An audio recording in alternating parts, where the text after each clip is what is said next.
बहुत पुरानी बात है। किसी मुल्क पर एक राजा हुकूमत करता था। राजा का यह दस्तूर था कि एक मामूली आदमी के भेस में वह शहर में गश्त लगाता ताकि यह देख सके कि इसकी रियाया किस हाल में है। अपने इसी दस्तूर के मुताबिक राजा भेस बदल कर रात को गश्त पर निकला कि अचानक तेज बारिश शुरू हो गई। राजा सर से पांव तक भीग गया था। इसने सोचा कि क्या परवाह, मैं तो बहुत तंदुरुस्त हूं, इतनी सी ठंड तो झील ही सकता हूं। वह घोड़े पर आहिस्ता आहिस्ता जा रहा था। इधर से कुछ डाकू राजा का पीछा कर रहे थे। उन्होंने देख लिया था कि कोई शख्स बहुत ही उम्दा घोड़े पर सवार है। वह इस ताक में थे कि मौका मिलते ही उड़ा ले। चलते चलते राजा को उन्होंने ऐसे घेरा कि राजा को भागने का मौका ना मिल सका। वो डाकू, जिनकी तादाद 12 से ज्यादा थी, राजा पर हमला करने ही वाले थे कि इत्तफाक से 6 नौजवान आन पहुंचे और उन्होंने पीछे से डाकुओं पर हमला कर दिया। डाकू इस अचानक हमले से एकदम घबरा गए और वहां से भाग खड़े हुए। इस तरह राजा की जान बच गई और उसका बाल भी बेगाना हुआ। राजा उन 6 नौजवानों से बहुत खुश हुआ कि उन्होंने ये जाने बगैर कि वह कौन है, इसकी इतनी बड़ी खिदमत अंजाम दी। राजा ने उनका बहुत बहुत शुक्रिया अदा किया और अपने साथ महल चलने पर इसरार किया। ये नौजवान मुख्तलिफ दूर दराज इलाकों से अपने अपने कामों के सिलसिले में आए थे और एक इसराय में ठहरे थे, इसीलिए उनकी आपस में दोस्ती भी हो गई थी। सुबह होते होते इस वाकया की खबर पूरे शहर में फैल गई। हर शख्स खुश था कि इनका नेक दिल और मेहरबान बादशाह डाकुओं के चुंगन से बच गया। शाही खानदान के लोग, वजीर, अमीर, दरबारी और सारी रयाया नौजवानों की बहादुरी की दात दे रहे थे। दूसरे दिन जब राजा दरबार में आया तो वह नौजवान इसके सामने पेश किए गए। राजा अपने तख्त से उतरा और उनको गले से लगा लिया और कहा कि इन लोगों ने जो इसकी मदद की है, इसके बदले में वो उन्हें कुछ इनाम देना चाहता है। तुम में से हर एक मुझसे कोई ऐसी चीज मांगो जो तुम्हें सबसे ज्यादा पसंद हो। मैं वादा करता हूं कि बशर्ते कि मेरे बस में हो, मैं तुम्हें फौरन दे दूंगा।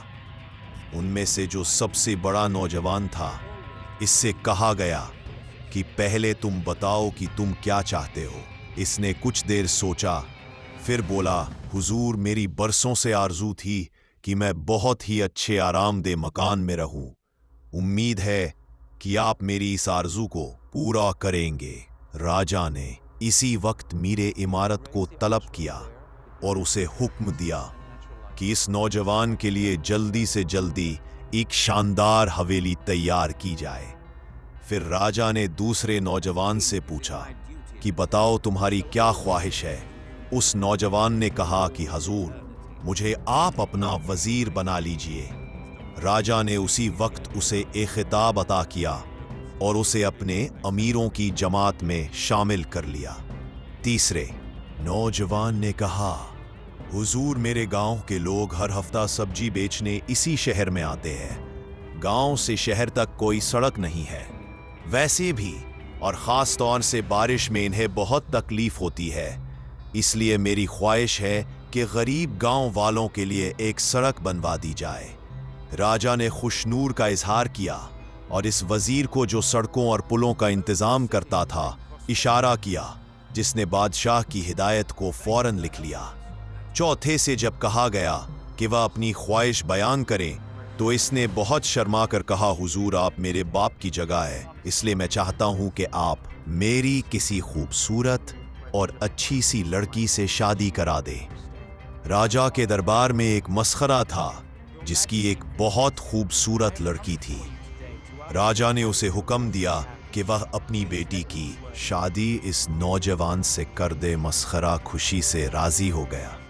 पांचवें नौजवान ने कहा, मुझे बहुत सा पैसा चाहिए। उस नौजवान को फौरन एक अशर्फियां की थैली दे दी गई। आखिर में छठे नौजवान की बारी आई तो इसने कहा, हुजूर, मेरी तो आपसे यह दरख्वास्त है कि सारी उम्र आप साल में एक दफा मुझ गरीब के घर यहां मेहमान बनकर आया करें। हर आदमी नौजवान की अनोखी ख्वाहिश पर हैरान था। लोगों का ख्याल था कि ये नौजवान तो बिल्कुल बुद्धू और बेवकूफ है। यहां तक कि राजा को भी इसकी यह ख्वाहिश बड़ी अजीब लगी, मगर वह वादा कर चुका था कि जो भी इसके बस में होगा देगा। इसलिए राजा ने इससे वादा कर लिया कि हमेशा साल में एक दफा एक रात दिन के लिए वह नौजवान का मेहमान हुआ करेगा। अब यह रियासत के मुख्तलिफ महकमों का काम था कि वह हर साल राजा के इस नौजवान के यहाँ जाने का इंतजाम करे। सबसे पहले इस बात की जरूरत अच्छी सड़क बनवाई जाए ताकि राजा आसानी से गुजर सके। फिर यह सवाल पैदा हुआ कि इतना बड़ा राजा भला इस नौजवान की मामूली सी झोपड़ी में कैसे आराम करेगा।